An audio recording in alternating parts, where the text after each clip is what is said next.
নমস্কার বন্ধুরা, আজকে শেয়ার করব মাছের রেসিপি। মাছের রেসিপিটা এইভাবে রান্না করলে স্বাদ দ্বিগুণ বেড়ে যাবে। তো চলুন শুরু করা যাক আজকের এই রেসিপি। আমি এখানে রুই মাছ দিয়ে রেসিপিটা তৈরি করছি, তবে আপনারা চাইলে কাতলা মাছ দিয়েও কিন্তু রেসিপিটা তৈরি করে নিতে পারেন। এখন এই মাছের মধ্যে আমি দিয়ে দিচ্ছি হাফ চামচ মতো লবণ, আর দিয়ে দিচ্ছি হাফ চামচ মতো হলুদ গুঁড়ো। লবণ আর হলুদ মাছের গায়ে ভালোভাবে মাখিয়ে নিতে হবে।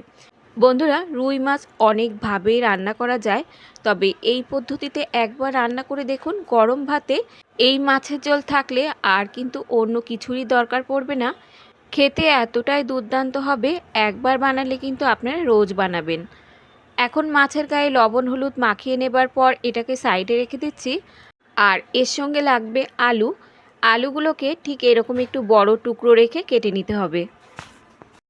এখন চলে যাব আমরা রান্নার দিকে। তেল কিছুটা আমি গরম করতে বসিয়েছিলাম আগের থেকেই। ভালোভাবে গরম হয়ে যাবার পর আমি তেলের মধ্যে আলু দিয়ে সামান্য একটু লবণ আর হলুদ দিয়ে হাই হিটে রেখে আলুগুলোকে হালকা করে ভেজে নিতে হবে। আলুর পরিমাণটা আপনারা যে যেমন খাবেন সেই মতো এখানে যোগ করে নেবেন। আমি এখানে দুটো মিডিয়াম সাইজের আলুকে কেটে রেখেছিলাম। আলু দেখুন হালকা করে ভেজে নেবার পর এখন আলুগুলোকে তুলে রাখছি। এবারে তেলের মধ্যে আমরা মাছগুলোকে ভেজে নেব। তবে মাছগুলোকে কিন্তু খুব বেশি কড়া করে ভাজা যাবে না, উল্টে পাল্টে হালকা লালচে করে ভেজে তুলে নিতে হবে। খুব বেশি কড়া করে যদি ভাজেন তাহলে মাছের ভিতরে কিন্তু মশলাপাতি ঢুকবে না আর খেতে ভালো লাগবে না। উল্টে পাল্টে দেখুন মাছগুলোকে হালকা লালচে করে ভেজে নেবার পর এখন এই মাছগুলোকে আমরা তুলে নেব।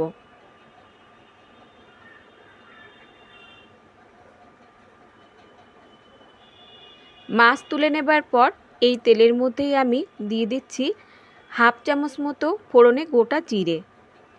জিরে একটু ফুটে গেলে এখন এর মধ্যে যোগ করে দিচ্ছি একটা বড় সাইজের কোচানো পেঁয়াজ। আর পেঁয়াজটাকে যতটা সম্ভব একদমই পাতলা পাতলা করে কেটে নিতে হবে, তাহলে দেখবেন পেঁয়াজটা খুব তাড়াতাড়ি নরম হয়ে গলে যাবে। এখন এই পেঁয়াজটা আমরা মিনিট খানিকের মতো ভেজে নেব। তো পেঁয়াজটা এখানে ভাজা হতে থাকুক, ততক্ষণ এই রান্নার জন্য একটা মশলা আমরা রেডি করে নেব। এখানে একটা ব্লেন্ডারে দেখুন নিয়ে নিচ্ছি আমি কাঁচা পাকা লঙ্কা 3টে, আর এর সঙ্গে দিচ্ছি শুকনো লঙ্কা 4টে। আর এই শুকনো লঙ্কাগুলোকে আমি একটু জলে ভিজিয়ে রেখেছিলাম। বন্ধুরা, একটু ভিজিয়ে রেখে যদি বেটে নেন তাহলে দেখবেন এই মশলার মধ্যে কোনো রকম দানাভাব থাকবে না। এরই সঙ্গে যোগ করে দিলাম 2 টুকরো আদা, আর সামান্য একটু জল দিয়ে একটা মিহি পেস্ট রেডি করে নিতে হবে। তো এটাকে সাইডে রেখে দিচ্ছি। আর এদিকে দেখুন পেঁয়াজটাও হালকা লালচে করে আমি ভেজে নিয়েছি। এখন যে পেস্টটা আমরা রেডি করে নিলাম সেই পেস্টটা এর মধ্যে দিয়ে আরও কিছুক্ষণ আমাদের মশলাটাকে কষিয়ে নিতে হবে। আদা আর কাঁচা লঙ্কার কাঁচা গন্ধটা যতক্ষণ না চলে যায় ততক্ষণ পর্যন্ত মশলাটা আমাদের ভালোভাবে কষিয়ে নিতে হবে। আর কষাতে কষাতে দেখবেন মশলা থেকে যখন তেলটা ছাড়তে শুরু করবে ঠিক সেই পর্যায়ে এর মধ্যে যোগ করে দিতে হবে একটা টমেটো বাটা। এরই সঙ্গে যোগ করে দিচ্ছি আমি স্বাদ মতো লবণ, হাফ চামচ দিচ্ছি হলুদ গুঁড়ো, আর হাফ চামচ দিচ্ছি জিরে গুঁড়ো, আর হাফ চামচ দিয়ে দেবো এখানে ধনে গুঁড়ো। এখন আরও 2 থেকে 3 মিনিটের মতো মশলাটা আমাদের খুব ভালোভাবে কষিয়ে নিতে হবে। আর এই মাছের রেসিপির এই মশলাটা একটু যদি সময় নিয়ে কষিয়ে কষিয়ে রান্না করেন তাহলে দেখবেন খেতে এতটাই দুর্দান্ত হবে যে সকলেই কিন্তু আঙুল চেটে খাবে। দেখুন তেলটা কিন্তু মশলা থেকে পুরোটাই ছেড়ে যাবার পর এখন এর মধ্যে যোগ করে দিচ্ছি ভেজে রাখা আলু, আর এর সঙ্গে সামান্য একটু জল যোগ করে দিলাম। দিয়ে ভালো করে মিশিয়ে নিয়ে আরও 2 থেকে 3 মিনিটের মতো ঢাকা দিয়ে আমাদের মশলার সঙ্গে আলুটাকে কষিয়ে নিতে হবে। এতে করে দেখবেন আলুটা বেশ একটু নরম হয়ে যাবে। এখন ঢাকা দিয়ে রেখে দিচ্ছি 3 মিনিটের মতো। 3 মিনিট পর ঢাকনাটা তুলে নিচ্ছি।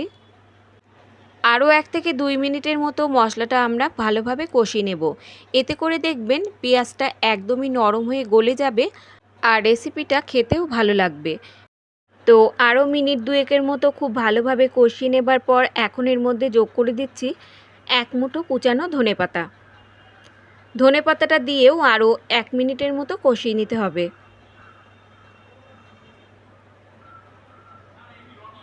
সাধারণ ঘরোয়া মশলা দিয়েই তৈরি রেসিপিটি, তবে খেতে কিন্তু দুর্দান্ত হবে। এবার এর মধ্যে আমি যোগ করে দিচ্ছি পরিমাণ মতো জল। আমি এখানে 1.5 গ্লাস মতো জল দিচ্ছি, তবে আপনারা যেমন ঝোল রাখতে চান সেই বুঝে এখানে জলটা যোগ করে নিতে হবে। এবার ঝোলটা ফুটে উঠলে মাছগুলো দিয়ে মাত্র 10 মিনিটের মতো রান্না করলেই কিন্তু রুই মাছের এই দুর্দান্ত স্বাদের রেসিপিটা একদমই রেডি হয়ে যাবে। 10 মিনিট পর ঢাকনাটা তুলে নিচ্ছি। এবার এর মধ্যে যোগ করে দিচ্ছি সামান্য একটু গরম মশলার গুঁড়ো।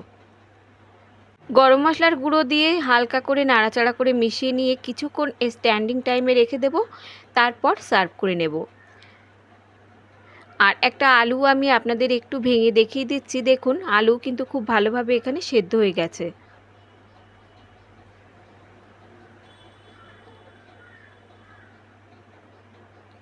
রোজ রোজ একই রকমভাবে মাছের ঝোল না রান্না করে এইভাবে একবার রান্না করে দেখতে পারেন।